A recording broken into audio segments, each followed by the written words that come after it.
নমস্কার বন্ধুরা, নবদিগন্ত চ্যানেলের পক্ষ থেকে আপনাদের সকলকে জানাই স্বাগতম। তো বন্ধুরা, এখন আমি আপনাদের সাথে যে আপডেটটি শেয়ার করতে চলেছি সেটি হচ্ছে আজকে কলকাতা হাইকোর্টে ঘটে যাওয়া একটি গুরুত্বপূর্ণ মামলা, যেখানে কিন্তু গুরুত্বপূর্ণ অভিযোগ নিয়ে এসেছে পিটিশনাররা, যেখানে পরিষ্কারভাবে বলা হচ্ছে 2020 রিক্রুটমেন্ট প্রসেস অর্থাৎ 16,500 রিক্রুটমেন্টের নতুন দুর্নীতি, যেখানে টেট পাস না করে 169 জনকে চাকরি দেওয়া হয়েছে, এমনই গুরুতর অভিযোগে কলকাতা হাইকোর্টে মামলা দায়ের রয়েছে। এবং এই মামলার কি বিষয় রয়েছে, কাদের কাদের নাম রয়েছে, সমস্ত কিছু আপডেট এই ভিডিওতে দিতে চলেছি। আপনারা সম্পূর্ণ ভিডিওটি মনোযোগ সহকারে দেখুন। এবং বিচারপতি বিশ্বজিৎ বসু এই প্রসঙ্গে কী নির্দেশ দিল প্রাথমিক শিক্ষা পর্ষদকে, এবং এই পুরো প্যানেলে আদৌ আর কোনো দুর্নীতি আছে কিনা, সমস্ত কিছু জানতে পুরো ভিডিওটি দেখুন। তবে তার আগে বলি, যারা প্রথমবার চ্যানেলটি দেখছেন আপনারা অবশ্যই চ্যানেলটিকে সাবস্ক্রাইব করে দেবেন। তো চলুন আমরা মূল পর্বে ফিরে যাই এবং বিস্তারিত আপডেটটি দেখে নিই। তো বন্ধুরা, প্রথমেই বলি 2020 রিক্রুটমেন্ট প্রসেস, যেটা মূলত 2014 প্রাইমারি টেট থেকে নিয়োগ হয়েছিল। সেই নিয়োগের ক্ষেত্রে মাননীয় মুখ্যমন্ত্রী নবান্নের সভাগৃহ থেকে তিনি কিন্তু দুবার সাংবাদিক বৈঠক করে জানিয়েছিলেন যে 20,000 টেট পাস ক্যান্ডিডেট আছে। সেই 20,000 টেট পাস ক্যান্ডিডেটকে ধাপে ধাপে প্রথমে 16,500 এবং পরে 3,500 ক্যান্ডিডেটকে কিন্তু নিয়ে নেওয়া হবে ভোটের আগে, এমনটাই ঘোষণা করেছিলেন মাননীয় মুখ্যমন্ত্রী। এবং তারপরেই কিন্তু নোটিফিকেশন বের হয় এবং সেই অনুযায়ী ক্যান্ডিডেটরা অ্যাপ্লাই করে। কিন্তু দেখা গেল অ্যাপ্লাই করার পর যখন ইন্টারভিউ হলো, রাতারাতি সেই 20,000 ক্যান্ডিডেট, যেটা মাননীয় মুখ্যমন্ত্রী 20,000 বলেছিলেন, সেটাই পর্ষদের তৎকালীন সভাপতি মানিক ভট্টাচার্য, যিনি জেল থেকে ছাড়া পেয়েছে আপনারা জানেন, সেই মানিক ভট্টাচার্যের মুখে আমরা শুনি যে ক্যান্ডিডেট সংখ্যা নাকি 31,000 ছাড়িয়ে গেছে।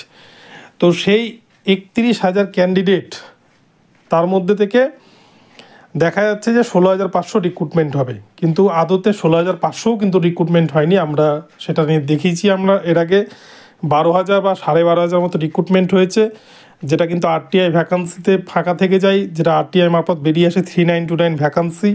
সেটা কিন্তু পর্ষদ চালাকি করে সুপ্রিম কোর্টেও সেই সিটটাকে তারা ক্যারি ফরওয়ার্ড হয়ে গেছে বলে কিন্তু ধামাচাপা দিয়ে দেয়।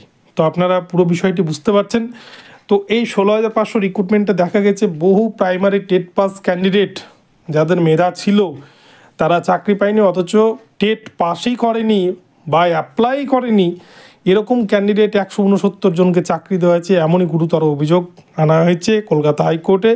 এবং এই নিয়ে মামলা দায়ের হয়েছে। বিচারপতি বিশ্বজিৎ বসুর এজলাসে মামলাটি উঠেছিল এবং এই মামলা দেখে বিচারপতি বিশ্বজিৎ বসুর চক্ষু চড়ক গাছ। এবং এমনই গুরুতর অভিযোগ যে যারা সত্যিই যে অ্যাপ্লাই করেনি অথচ চাকরি পেয়ে গেছে 169 জন, এবং তাদের সমস্ত প্রমাণ সহ কিন্তু পিটিশনাররা সেগুলি আদালতে জমা করেছে। তো কাদের কাদের নাম রয়েছে আমরা এবার সেটি দেখে নেব।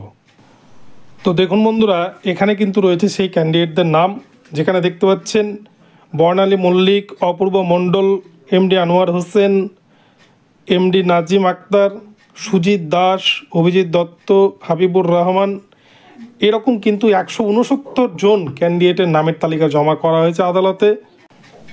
এবং এছাড়াও রয়েছে প্রতিভা মণ্ডল, ফারিদ আলী, রিয়া ভদ্র, তরুণ ঘোষ, পারুল দাস, HRM খুদা, এরকম কিন্তু 169 জনের নাম রয়েছে। এখানে দেখুন সবার উপরে 160 নম্বরে প্রতিভা মণ্ডলের নাম রয়েছে। এটা কি সেই প্রতিভা মণ্ডল কিনা যে প্রশ্নভুল মামলায় চাকরি পেয়েছিল, সেটাও কিন্তু একটা প্রশ্নচিহ্ন থেকে যাচ্ছে। তো এরকম কিন্তু বহু দুর্নীতির খবর ইতিমধ্যে উঠে আসছে 16,500 প্যানেলে। তো এই নিয়ে কিন্তু বিচারপতি পরিষ্কারভাবে কলকাতা হাইকোর্ট জানিয়ে দিয়েছেন পর্ষদকে সাবমিশন দেওয়ার জন্য 7 দিন সময় দেওয়া আছে। পর্ষদ কিন্তু এ প্রসঙ্গে কী সাবমিশন দেয় সেটাই দেখার, এবং এটা কোন রুলসের দ্বারা করেছে পর্ষদ সেটাই কিন্তু জানতে চান বিচারপতি।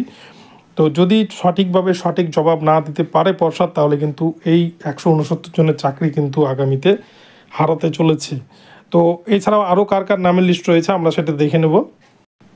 এছাড়া সমাপাতি, সুচিত্র সাহা, প্রবীর কুমার মণ্ডল, মলয় মণ্ডল, উমেশ মাইতি, রমা মাইতি, বলরাম বণিক, সুব্রত কুমার মণ্ডল, এমডি শফিউর রহমান, মইনুর ইসলাম, দিলীপ কুড়ি, মৃন্ময় দত্ত, আব্দুল মজিদ বিশ্বাস, তনুশ্রী ঘোষ, শামীম বিশ্বাস, এই সমস্ত ক্যান্ডিডেটরা কিন্তু চাকরি পেয়েছেন, যারা ইতিমধ্যে 23টা জেলাতে তারা কিন্তু দাপিয়ে বেড়াচ্ছে, তারা কিন্তু ইন সার্ভিস হয়ে চাকরি করছেন, অথচ তারা কিন্তু আদতে টেট পাশই করেননি, এমনই কিন্তু গুরুতর অভিযোগ। তো দেখতে পাচ্ছেন আপনারা, আমি কিন্তু পরপর সেই নামের তালিকাগুলো দিয়ে দিয়েছি। তো আপনারা ভালো করে ভিডিওটি দেখবেন মনোযোগ সহকারে, তাহলে কিন্তু পুরো তালিকাটা পেয়ে যাবেন। তো বন্ধুরা, খেলা কিন্তু লেগ জমে উঠেছে। যোগ্যদের কিন্তু বঞ্চনা দিন শেষ, যোগ্যরা কিন্তু সুবিচার পাবেই। তো দেখা যাক শেষ পর্যন্ত কী হয়। তো এখন ভিডিওটি এ পর্যন্ত রইল। ভিডিওটি ভালো লাগলে চ্যানেলটিকে সাবস্ক্রাইব করবেন। দেখা হচ্ছে পরবর্তী ভিডিওতে। সকলে ভালো থাকবেন, ধন্যবাদ।